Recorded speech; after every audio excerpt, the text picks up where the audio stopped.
we don't pay these guys to say and do what they do, y'all. These are real life scenarios that we're talking about. So we thank the panel for those true heartfelt stories. So again, if we can get them around the applause. I'm taking directions back. I'm not used to this part. What we want to do now is, you've heard what they said. You heard them talk about the actual CITC training environment as far as that's concerned. You know, the Bible says people perish for lack of knowledge. That's why we do what we do.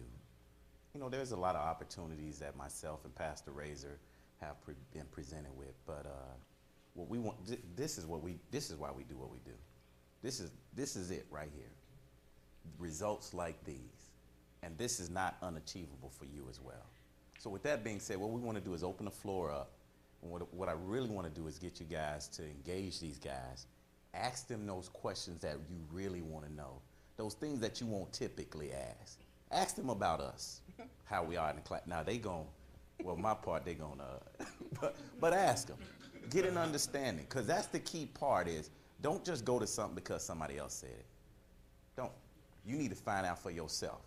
And the best way to find out is find out from somebody that's been there, that's been through it. So with that being said, why don't we open up the floor for questions? Yes, ma'am. What is the time commitment for both the A+ and the CCNA certifications? Who's been through? Leonard, can you talk a little bit about that? Well, I mean, for me, I'm CCNA certified. I didn't really do the A+. I mean, but when you say time commitment, are you talking in terms of the class itself, or are you talking about at a class? Well, so I'm talking about the actual class, so the weeks and the actual time in class, and then is there any instruction that you need to do, the homework assignments and that kind of thing? So two parts.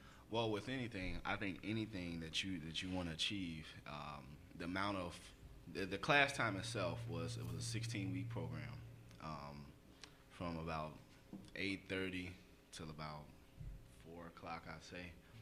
And sometimes that varied depending upon, like, you know, different circumstances.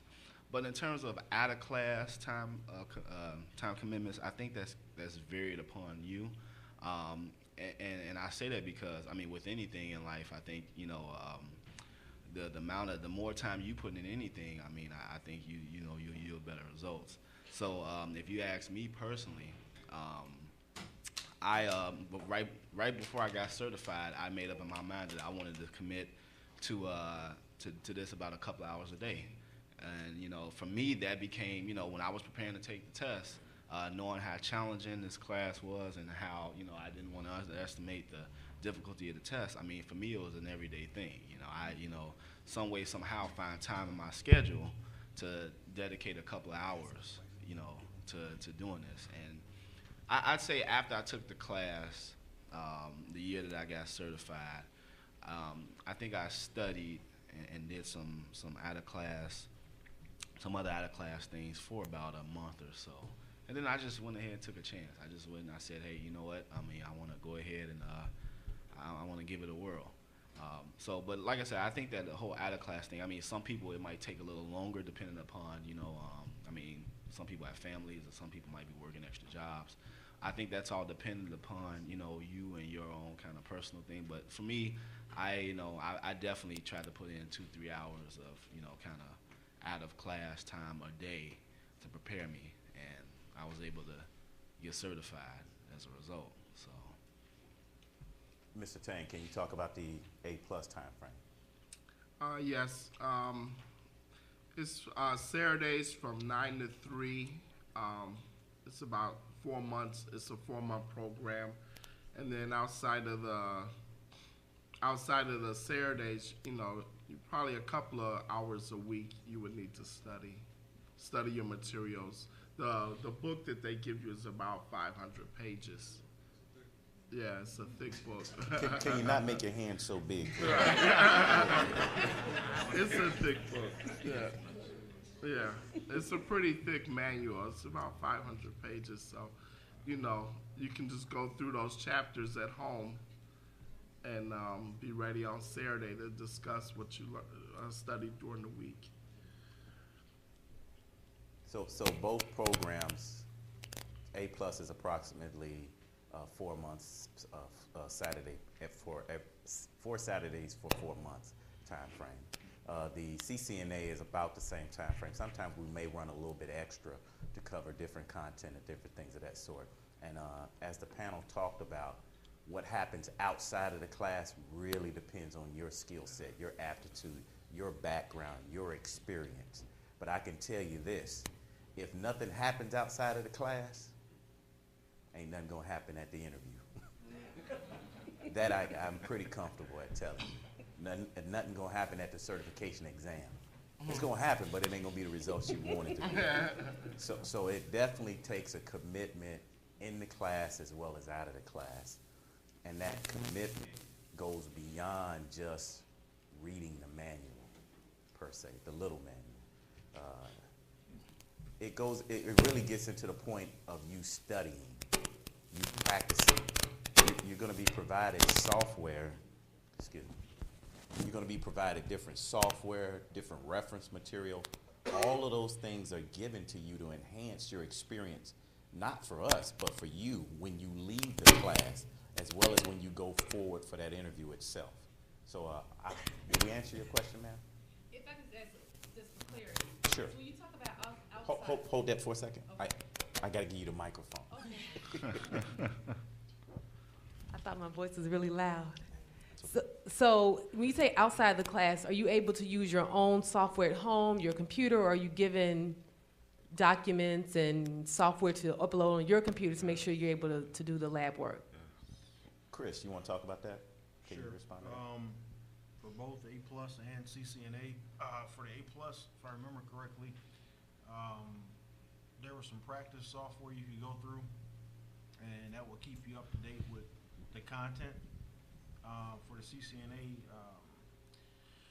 there's a software that we use it's a lab simulator. You can build your labs and probably also go through some of your questions, because there's a question software program that we use sometimes. You can go through that.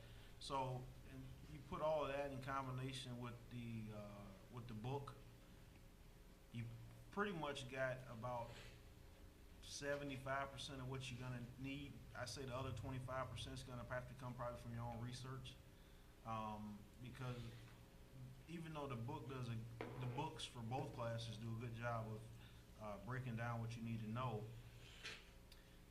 you still gotta have that initiative in you to want to go out and get more information, because it's just, in a nutshell, computers and networking is such a big thing. You can't even just put it in one book. You gotta have some drive to say, you know what? Yeah, I got this, but I need to get a little more information. So you gotta, whether you use Wikipedia, Google, YouTube. I use YouTube a lot because there's a lot of tutorials on there that really break down stuff. So. Good question. Thank you. Any other questions? I don't have a question, but I just want to say something that they didn't they didn't touch on while they was up there talking. I'm in class with Ed. I have not yet to take my A+ certification test. Not yet. We're going to take it next week. But another thing that I learned about this school is that they're not chasing down grant money. They just not, like when we was in class with Pastor Ed, he wasn't trying to just push us to, like, Herb take the test, Herb take the test. We both took the test like at the end of December, but he wanted to make sure that we understood this stuff before he pushed us out there into the work world. And like the guy that's back there doing the DJ stuff, he went through the class before, but the door is still open to him. Like, he came in and sat on a couple of our classes. Dude right here, he always coming in every other Saturday, every once in a while. Like, he able to come back. So if you need a refresher course, or if you need some type of help, you got some type of questions about the stuff, you can always come back. Ain't no other school that you could do that. Once you get them that grant money, that's it. You know what I'm saying? You better get it while you can, or you're gonna be gone. And that's one thing I liked about the school that's made me come here. 'Cause I'm paying back a student loan that I shouldn't even be paying back.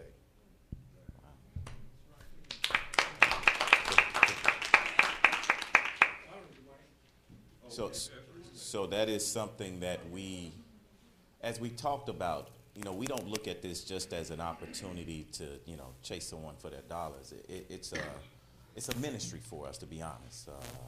It's a way not only for us to give back, but we expect you to give back. So those people that he's talking about that come back periodically, there's two parts to that. Part of it is, yes, some of them are coming back to get a refresher, to tune up some of the skill sets. They done went on an interview and they heard some term and they're not familiar with ghosting. Well, man, that wasn't covered when we went through it. Or, well, maybe it's something that has evolved and it's changed. And they'll come back to the training and actually get involved and sometimes sit in on that training. But a lot of the people are coming back to give back as well. And we look for that and we appreciate that as well. Yes, sir. Mr. Davis, Yes, sir. I think we spoke earlier. My name is Jackie Coleman, everybody. I used to be a case manager, but I'm unemployed right now. And I guess my question I wanted to ask was, and you guys were talking about payment. How do they take WIA, or how would I be able to pay for the program? You know, I'm not sure.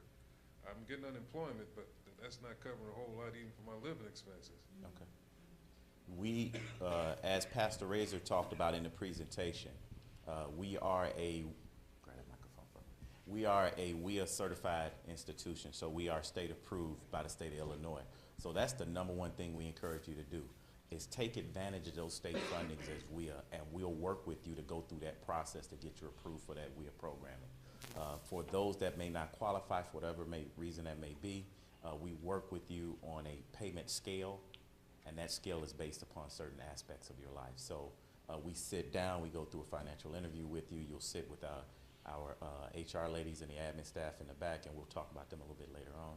But we work with you. That's our goal, is to get access and to get you access with that technology training right here within your communities. Yes. You know, I had a quick question. Yes, sir. First, a comment. You know, Mr. Davis, he is a hard taskmaster when it comes to his class.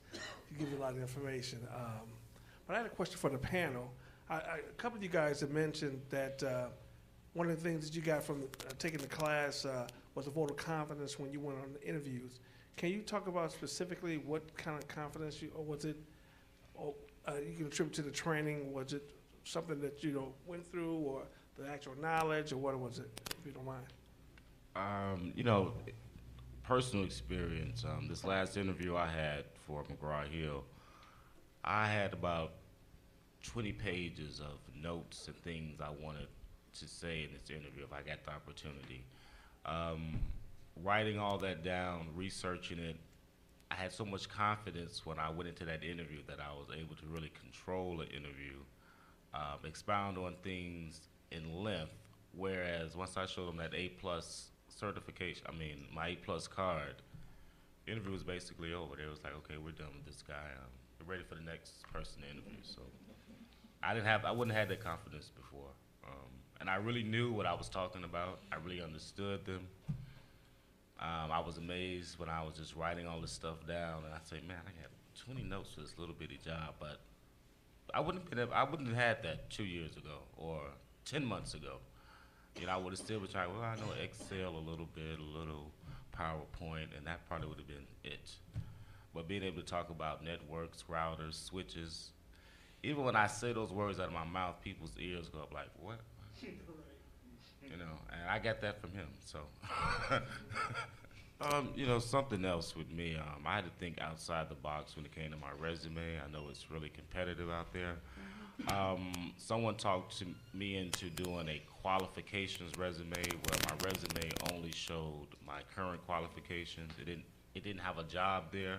I got a lot of flack from that. People were saying, well, what are you doing? What are you doing? And I didn't know how to really answer that, but you know what? That let recruiters wanted to know. So they called me up to say, well, what are you doing now? Where you work? And that got me to get them to give me a call. So actually the qualifications resume sounds crazy and awkward, but I got more calls from people wanting to know, well, where you working? What are you doing? That's when they called me up. That's what they asked me. So it's not a bad idea. So not only it's not just a technical presentation, a technical lecture, or a technical school. It's a complete experience, and you can hear from the panel the different aspects of it. You know, now we're talking about the different types of resumes, a qualification resume, as opposed to a job representation resume. So Those are all components of what the program entails in addition to the technical explanation. Another big thing that I've heard from the panel when they talk about confidence, and I don't remember which panel member said it, but they talked about was the fact from day one, they had to get involved with the equipment. There is no substitute for hands-on. There, in no environment, I don't care what the environment is, there is no substitute for doing a job. You heard the pastor talk about the panel, or actually from his class, in respect to how they actually built a 2008 server environment for the church. Now, for the pastor, that's free labor, right? But for the class, guess what? That's experience. And I promote this throughout the program, and I know Pastor Razor does as well. When you're done with the class, you don't want to put on your resume, I went to school. You don't want to put on your resume, I got A+. What you want to put on your resume is I went to certification training, I got the A+ certification, but I got experience. I built CITC's network 15 times because Felix wouldn't let me go home that night. You know, I built Faith, Hope, and Charity's actual 2008 network experience. I have experience in addition to the certification and the training. And on top of that, I have a network. I have a support system. If I run into issues where I experience problems, I still have a network connection with the CITC staff, and I go back and periodically work with them throughout that process. So that's something that you need to factor into that. I believe we have a question here. First of all, I want to compliment each one of those people on the stage for your remarkable achievement in completing the A+ and CCNA. That's all right.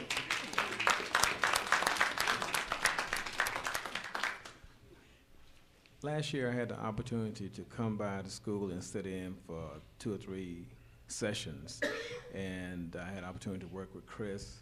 I sat under Dr. Felix, and I want to tell you this. I sat in a program last year for 6 months, CCNA, A+ and Net+. I think we looked at a router maybe twice in 6 months. I came here the first day and just to let me sit in, and that whole day, as he, I want to reiterate what he said, the program was immensely just challenging to learn all about the CCNA, and the program is just great. One thing that impressed me more than anything else was the solidarity that the people had that I worked with in there. They were very friendly to each other. We had people on all different levels, from beginners to some had some computer experience, and they took the time out to work with each individual. And when somebody was falling behind, they would stop what they were doing to bring that person up to speed. I think this program is very rewarding. The people are just fantastic. This is certainly a godsend. And if anybody gets the opportunity to sit in this program, I think you won't regret it. Thank you. Thank you.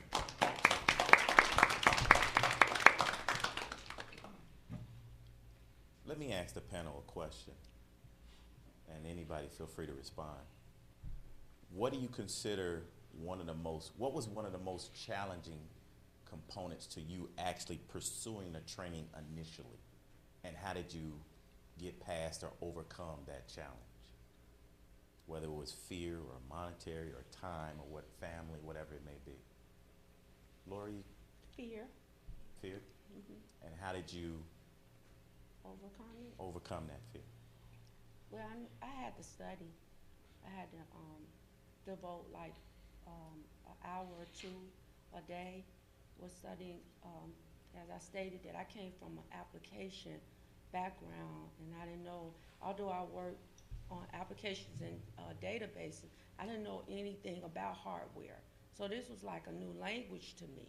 So I had to really study, and some of the guys in my class were actually in the CCNA class. They was actually in the field already, and they was coming to get their certification. So I kind of leaned on my classmates also for understanding. So that kind of helped. For me, I had to silence TV, radio, Facebook, just for 4 months, you know, eat, sleep, what Felix was giving us every day. Otherwise, I would have been way below average if I didn't do that. So just do those things for that period of time. I mean, literally no television, no radio, no Facebook, no social, and you're gonna do pretty well. How about you, Mr. Razor?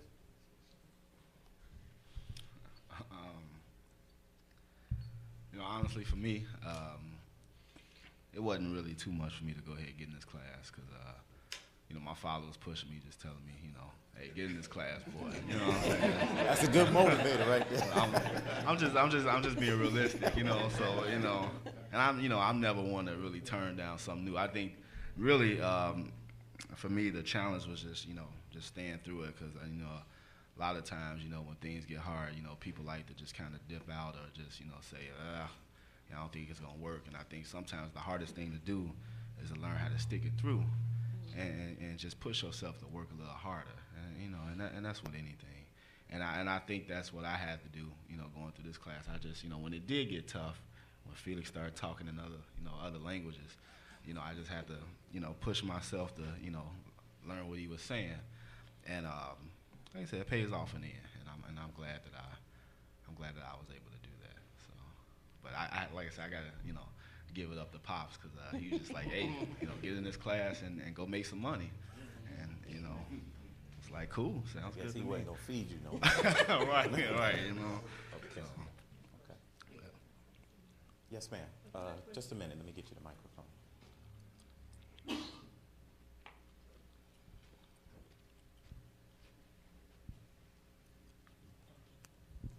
My question is, will you recommend these classes for someone who has no computer background whatsoever? For the panel? I would say yes because it helps if you have a computer background. Like myself, I had a computer background coming into the program, so even though if you don't have a computer background, though, if you study and the staff is real helpful, they make you feel comfortable learning the material. Even, you know, if you can get together with your classmates, you can start a study group with your classmates, and if you read the material, it'll come to you. You know, if you're motivated to learn the material, I think you'll learn it. I just want to add something. It's like a shortage of women in IT, so it's a big plus. It's a shortage of women. It's a big plus. I've always been the only woman in working with the guys. I always work with guys. So when they see a woman, not to take anything away from the men, but when they see a woman with an A+ certification and some computer skills, they're gonna grab hold to you. Someone on the panel earlier mentioned that the networking environment, when you hear the word computer, nowadays that can almost mean anything. How many of you have cell phones? Guess what? That means every one of you have some skills, some computer skills. It's a matter of learning what skills you have, lining them up with the appropriate environment, and then pursuing that. The A+ certification is a diverse certification that deals with computer repair, but Pastor Razor has done an excellent job at designing and modifying that content on an ongoing basis. I mean, we work at, matter of fact, we are cube mates at work. And, well, this is being taped, I can't say it. So he does an excellent job at critiquing and modifying that content to make it relative to the world today. So I would tell you that absolutely it's going to take additional effort and additional work ethic from an individual that may not have that background and that experience. But that certification, that training program is strategically designed for that purpose, to take someone who, as we talked about, and you've heard the various comments here from the audience as well as the panel, it's a network, it's a group effort. So there will be someone with experience in the program, and there will be someone with zero experience in the program. And that's a key component, is learn, because when you go to work, guess what? Everybody don't have the exact same skill sets. we learn to work as a function as a team. That's part of the design itself. We actually, we set up group efforts where you have to work in a team environment so that we learn how to work together and play together as well. So I would tell you, absolutely, yes ma'am. I think we had two more questions, one here, one in the back as well. Can I say something too? Sure, I'm sorry. That's why we have the 2 classes on that, just on that question. The A+ it's an entry-level certification. So if someone with no experience, that's where they want to be. We have to learn that. When we first started, we said everybody's going to do CCNA. Well, CCNA was Cisco's entry level, but that's not the industry's entry level. And so we put everybody, the first couple of classes, we only had CCNA, and it hit us. Hey, you know, with people come in with no computer skills. I mean, I've had people in class that don't even know how to operate a mouse. But the A+ is for that. It builds them from nothing to that point. That's why we elongated it, took it so long, and that's why we put in so much advanced stuff at the end. So not only do they go from nothing to A+, but then they go that to really job skills. So I would say you don't want a person with no computer skills to go to the CCNA class, because it'll wipe them out. And we had to learn that, because we first started out saying we're gonna make everybody CCNA. Why? Because CCNA people make $70,000, $80,000 a year. You know, well, but you can go A+ and make 40. You can go A+ and make 40 or 50 to get you in there, and then as you get skills, you go back to go to CCNA. So I would say definitely the A+ for someone who has no skill. We definitely take it. Leonard talked about him. I made Amber take the class. Why? Because I'm not gonna be feeding grown children. You know, I made her come into the class. She said that, and I made her, so I know make sure she got those skills. I made her go through this class. She didn't want to. She would come in every morning, but Amber is my daughter. She come in every morning with her lips poked out. That's okay. She was there, and she knows a lot about networking and computing now because she did that. And I noticed one thing, that she had a notepad in addition to the books, so she kept the notes, even though she's still in school and she's in nursing. I just want to have a safety net in case you don't finish this up, you're going to definitely do this. So I mean, look, it works. It works. Thank you, Pastor Reyes. That's a very good point. Felix Jr. has been through the program as well, just for the record. And he's in Lakewood Community College in a program for firemen. And when we look at that, I'm kind of in that same boat. He eat a lot now at that older age, so we want to tighten those things up. And my youngest, Sean, he's slated for the summer class if I squeeze one in. So, and he's a junior in high school. So I would tell you absolutely, it's strategically done that way. Now, and one real quick comment, because we want to be conscious of your time as well, is that Cisco recognizes this, because CCNA was considered Cisco's entry-level certification. Cisco recognized this so much, the power and capability of a Cisco CCNA certified technician, that they came back and said, you know what, this is not an entry-level certification. They actually created another certification, and it's been identified as CCENT at this point. And now that has been labeled as their entry-level certification, thereby bumping the CCNA certification to a new level. So not only are we saying this, the industry is recognizing that as well. So A+ is kind of our entry-level stepping stone for those from zero to minimal experience. And then we sit down and we interview each candidate, actually. And we help you strategically position yourself for the appropriate program. So I think we got a couple more questions. Yes, sir.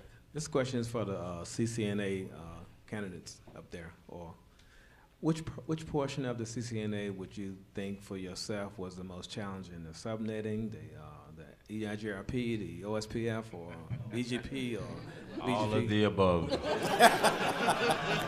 D. Who said that, though?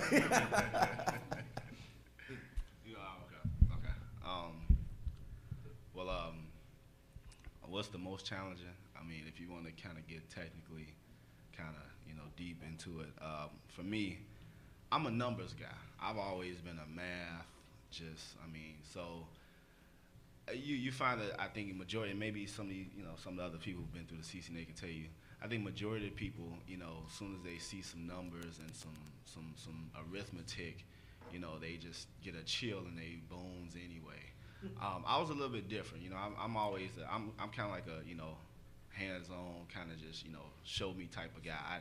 I hate reading, let me just say that, So really, it was just for me personally, it was, like I said, if you want to kind of get technically in depth, it was things like network address translation, access lists, a little bit later on, things like IPv6.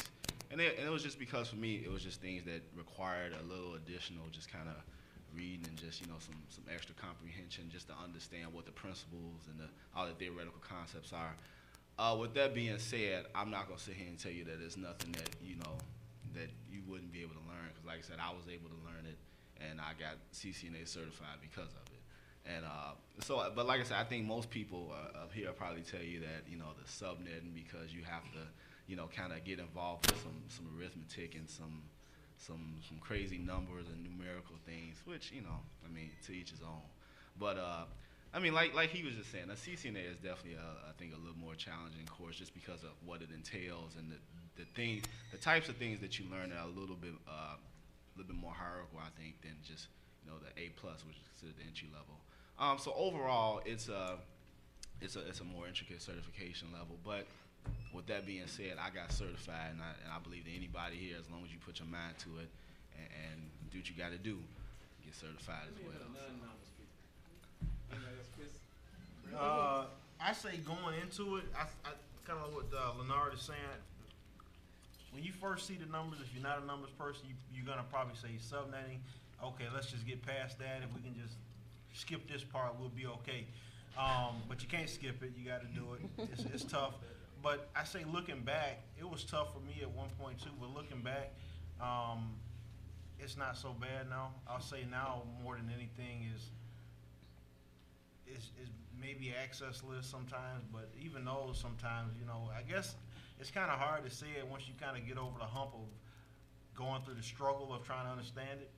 But yeah, in the beginning phases, access lists, that kicked my butt. I didn't know what the heck to do with those things. I was always messing them up, and I never, in layman's terms, you want to make one thing not be able to talk to another thing, and they always talked, and I didn't know why. So, so I say maybe subnetting, access lists, maybe some of the routing protocols, just understanding the differences and what they do. But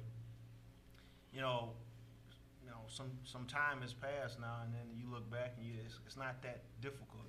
And if it does get challenging, you just pick up a book and get a better understanding and move past it. So.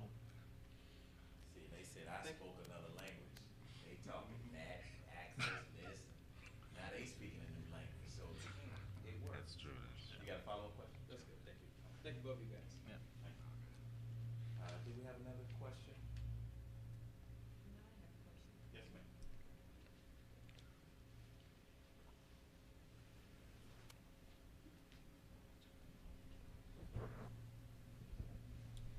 What is your attendance policy? Because I know that you mentioned that it's every Saturday for 4 months. So is there makeup sessions? Are there, I see some heads. Oh. I think I'll let the panel answer that question. Can I say something? If you only meet once a week and you miss a week, you learn so much in one day. It's impossible to me almost to, like, if you don't have any experience, especially to come back week 3 after you miss that second week and then try to just pick up. You got to be an extraordinary person in terms of having some great time management to understand and learn on your own. I'm not saying you can't do it, but I highly advise anybody considering taking the CCNA, do not miss. If you, I mean, you go. We'll put it like this. From the people, a lot of times, from my experience, the people I've seen miss, they drop out. That's how challenging it is. It's not a game. I mean, I'm not gonna. I can't even water it down. It's tough. So if you miss and you come back and you start feeling discouraged, yeah, everybody's gonna try to work with you and try to get you back on track, but it's still gonna be that part of you that's gonna say, what the heck, why the heck did I miss? I feel so far behind. Then you start feeling, defeated, so don't miss.